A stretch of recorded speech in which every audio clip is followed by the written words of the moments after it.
Part 3 of 3. 6 questions on types of load balancers. 15 seconds each. Pause if you want longer. What is connection draining on deploy?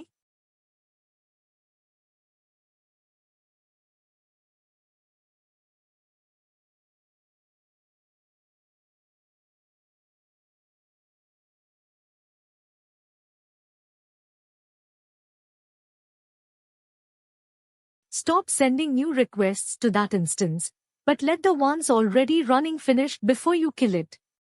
It sounds like a minor operational detail, and it isn't. Without draining, every single deploy turns whatever was in flight into a user-visible error. It's the difference between shipping being invisible and shipping being something your users can feel. An API gateway and a reverse proxy and a load balancer walk in. What are they really?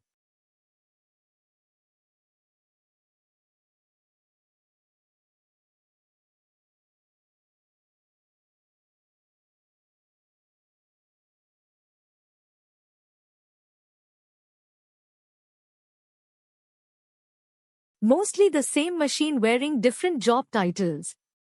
A reverse proxy that spreads traffic across backends is a load balancer. Give that same thing authentication, rate limiting, and API key management, and the industry starts calling it a gateway. The boundaries are far more about product marketing than about architecture, which is why the same Nginx binary answers to all three names. What does a load balancer fundamentally provide besides distributing load?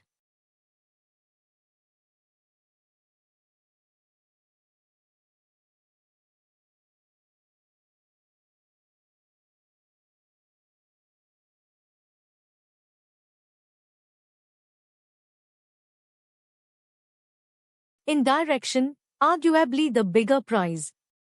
Clients know one address. Behind it you can add servers, remove servers, replace every single one of them, and nothing outside ever notices.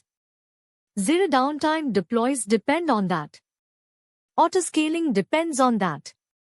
The load spreading is what it's named after. The ability to change the fleet without telling anyone is what it's actually for. When is round robin genuinely the right choice?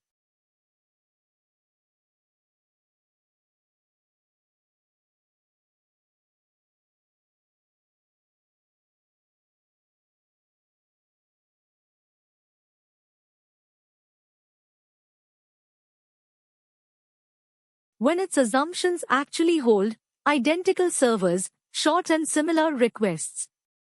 A stateless API serving mostly cached reads fits that perfectly.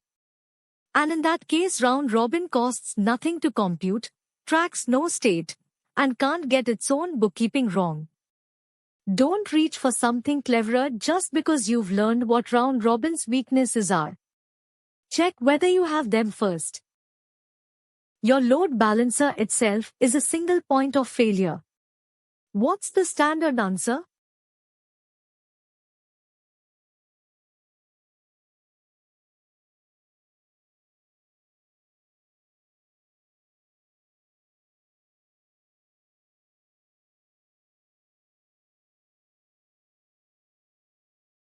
Redundancy at that layer 2, usually 2 or more balancers sharing a floating virtual IP, or health check DNS in front. And yes, there's a regress lurking here.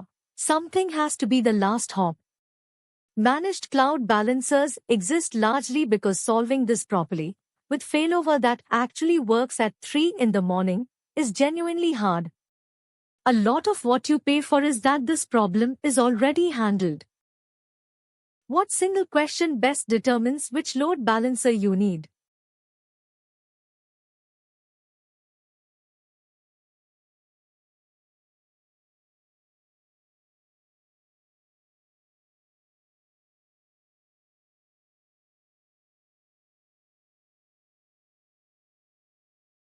Whether your routing decisions depend on what's inside the request.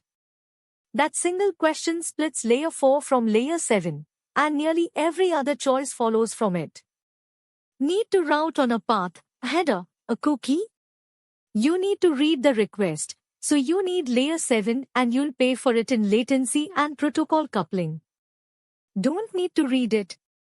Then don't pay to. That's 20. If a few of those stung, good. That's the useful kind of stinging. The full load balancer episode walks through every one of them properly, and the link is below. See you in the next quiz.